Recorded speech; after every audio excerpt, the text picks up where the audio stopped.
Michelle, Yeah. I think that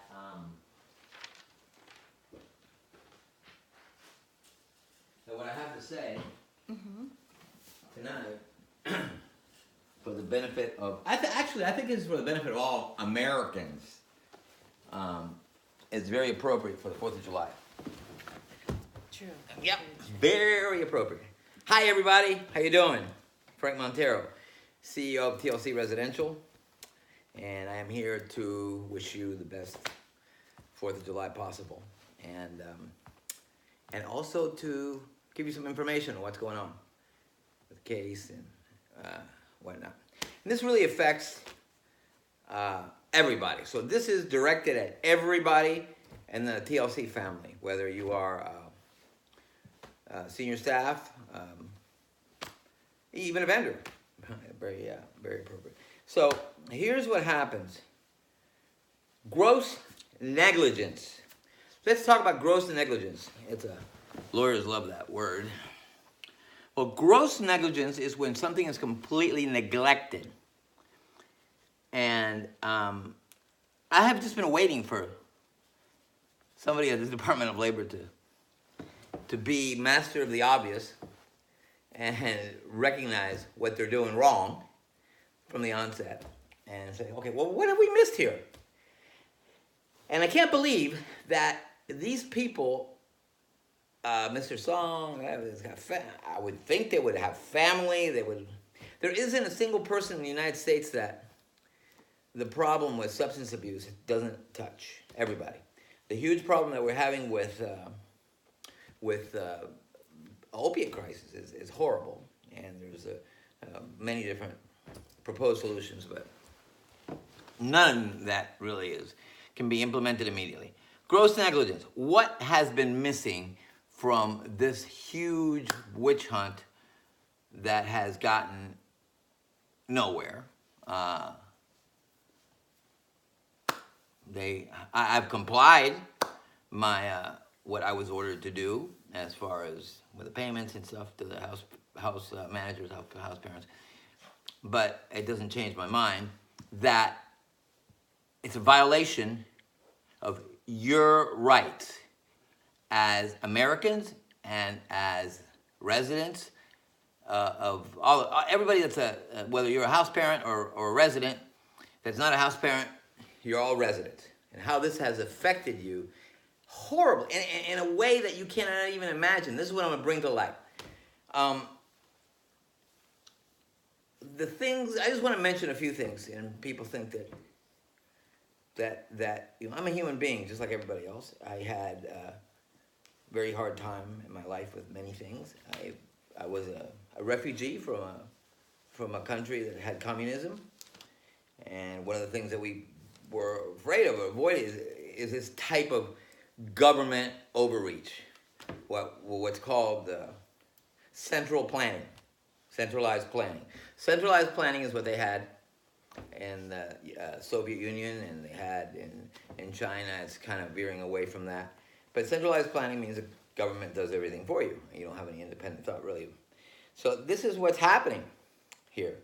And this is affecting you because it's affecting me, and I can't believe that when the Department of Labor came to any of you and said, this is what should happen here, because basically what they did was they lied. They said I had violated a law that I knew existed, which is not true. I acquired a little company that had and grew it and ran it with a structure of house parents the same way as it's been running for 20 years.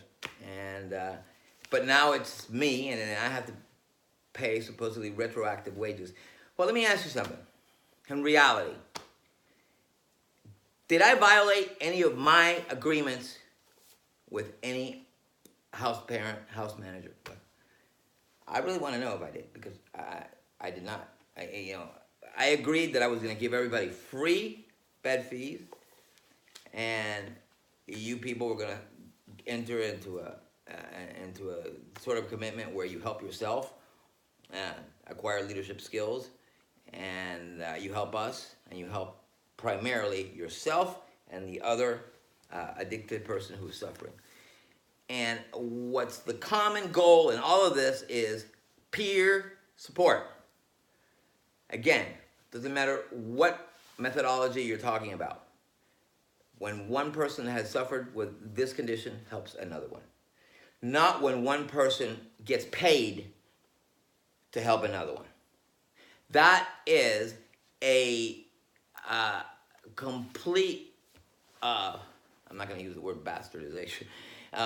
It's a complete total disregard for present research. It's a total disregard, gross negligence for the most important people here, who the Department of Labor has completely not even mentioned once. I haven't heard them say once. Have you heard them say?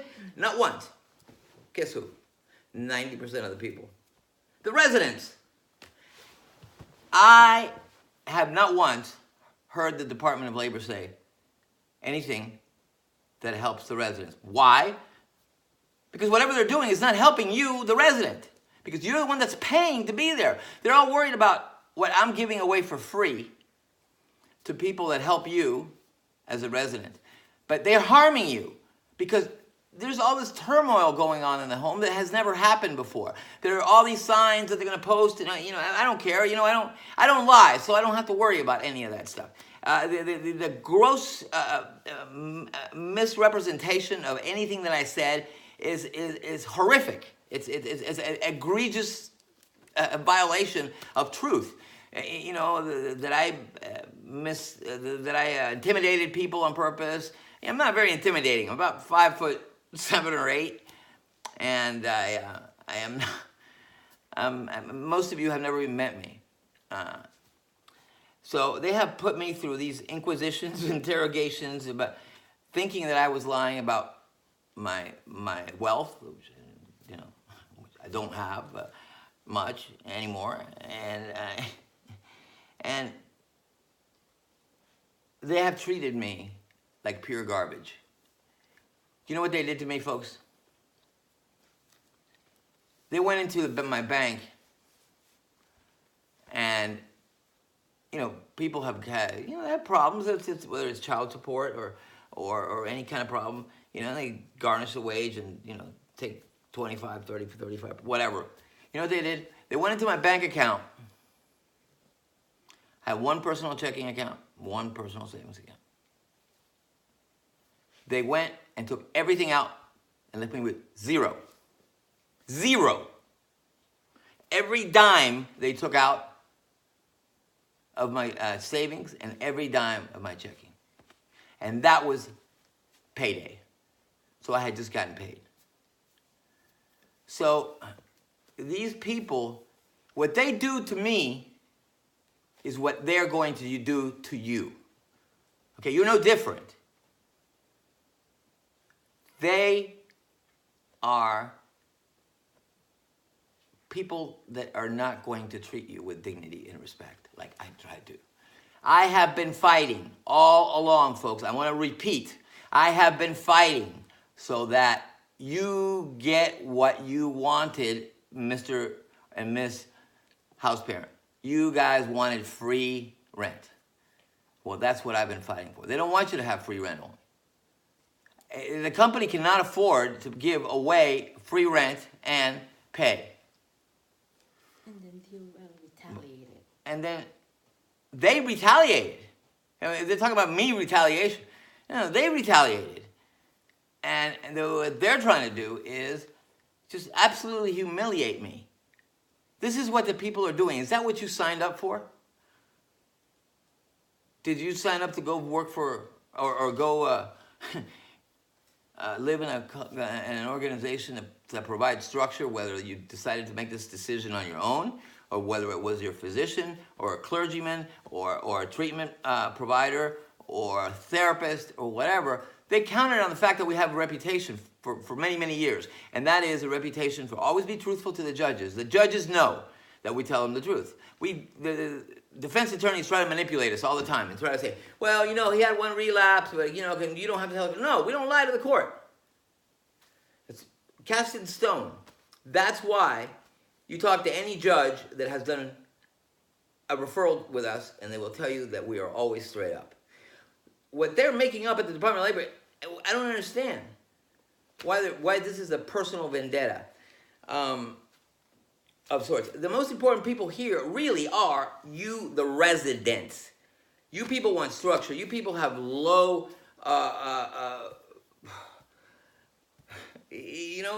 short time. You guys need to be help, but you don't need to introduce another stressor in your life. Now you have these house managers running around worrying about this and that and the other, and the Department of Labor, and that never happened before until they came. I got a call from somebody whose rent was late, that I was late.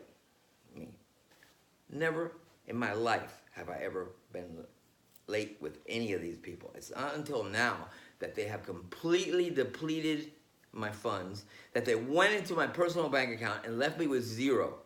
Is that what you folks wanted? Because whatever they do to me is what they'll do to you. Just the same reason, the gross negligence, they didn't remember and didn't care about any of the residents. It was all about the war with the house managers. And keep in mind that a small amount of house managers were the only ones that joined this thing. Most of them could care less. They're not even interested.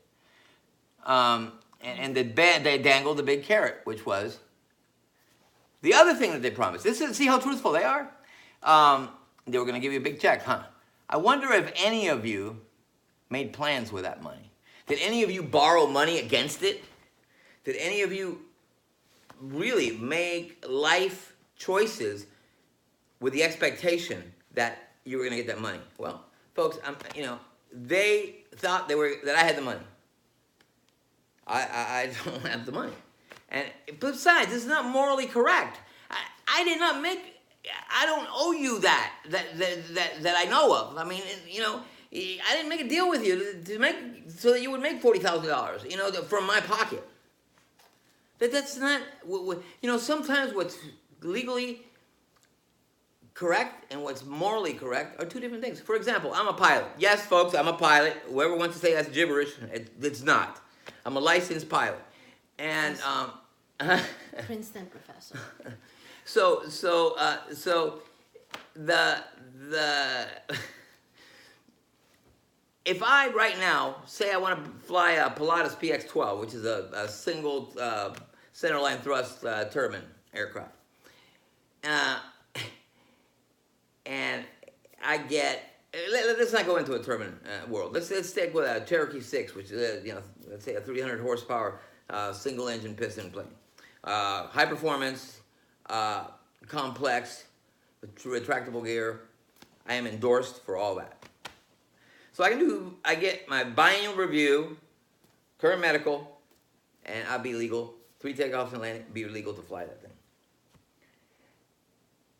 You around. Now, am I safe? Hell no! I'm not proficient. I have not been flying this in the last several years. I am not confident that I can take that plane up and down and do all the communication and navigation and everything as effectively as I once did. And I could do if I get proficient again. However, it is legal for me to do that. I can fly you. But I will choose not to because it is not morally correct that I put you, the father of your children, the brother of your sister, the son of your parents, in jeopardy in my plane because I'm allowed to do it by law. It's not correct. So, you guys think about that. I mean, it's not about me. It's really about you and your country. You guys are the young people. These people do not have any sense of what the lies that they make up so to see. They're trying to take my company away now. So they're trying to make up all this stuff. Well, they don't have the experience. They don't have been an operator in this business for lots of years. I mean, they were asking me all sorts of things about, do I have any jewelry? I said, well, I have one, a Rolex. I had this many years before I even had TLC. TLC came about in 2010, and I had this since 1999, 11 years before that.